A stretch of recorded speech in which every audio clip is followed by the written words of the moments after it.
જુગાર રમવા બેસે, પત્તા બાંટવાનું શરૂ થાય ત્યારે જ ખબર પડી જાય કે કોણ જીતશે.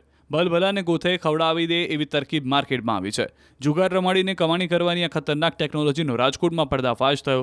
હાલ સાતમ આઠમ પર સૌરાષ્ટ્રમાં ઠેર ઠેર જુગારનો ખેલ ચાલતો હોય છે, ત્યારે ભેજાબાજો દ્વારા માર્કેટમાં તદ્દન નવું નજરાણું રજૂ કરાયું. પત્તાની રમતના આ ખેલ માટે પોતાના પત્તાના બોક્સની સાથે એક મોબાઈલ ફોન હોય છે, ઉપરાંત ખાસ કોન્ટેક્ટ લેન્સ, ખાસ કેમિકલ તથા બ્લૂટૂથ ડિવાઇસ હોય છે, જેને કાનમાં લગાવવાથી બાજી કોઈ જીતશે એની આગાહીઓ સંભળાય. સાથે એક રિમોટ હોય છે, તેમાં કેટલા ખેલાડીઓ રમતા હોય એટલા નંબરનું બટન દબાવીને ગેમ શરૂ કરવામાં આવે છે અને પછી ભવિષ્યવાણીઓ શરૂ થઈ જાય છે.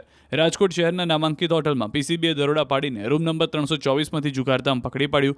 વિકાસ અગ્રવાલ, રાજેશ ડાંગર, અશ્વિન સોનારા, રવિ રાજાણી તેમજ અજય મીઠિયા સહિતના વ્યક્તિઓ વિરુદ્ધ બી ડિવિઝન પોલીસ સ્ટેશનમાં ફરિયાદ નોંધાઈ છે. જ્યારે પોલીસે સમગ્ર હકીકત જાણી ત્યારે ચક્કર ખાઈ ગઈ, કારણ કે છેતરપિંડી માટે બનાવેલી આ કીટમાં જુગાર રમાડારને પહેલેથી જ પોતે જીતશે કે હારશે એ ખબર પડી જાય છે. નવાઈની વાત એ છે કે સોશિયલ મીડિયા પર છેલ્લા 5 વર્ષથી આ પ્રકારના ડિવાઇસના પ્રચારના વિડીયો અપલોડ થયેલા છે. પોલીસે 4260 નંગ અલગ અલગ કંપનીના ગંજી પત્તાના પાના તેમજ 75 નંગ આંખમાં પહેરવાના સોફ્ટ કોન્ટેક્ટ લેન્સ અને 4 જેટલા સેન્સરયુક્ત એન્ડ્રોઇડ મોબાઈલ ફોન કબજે કર્યા છે.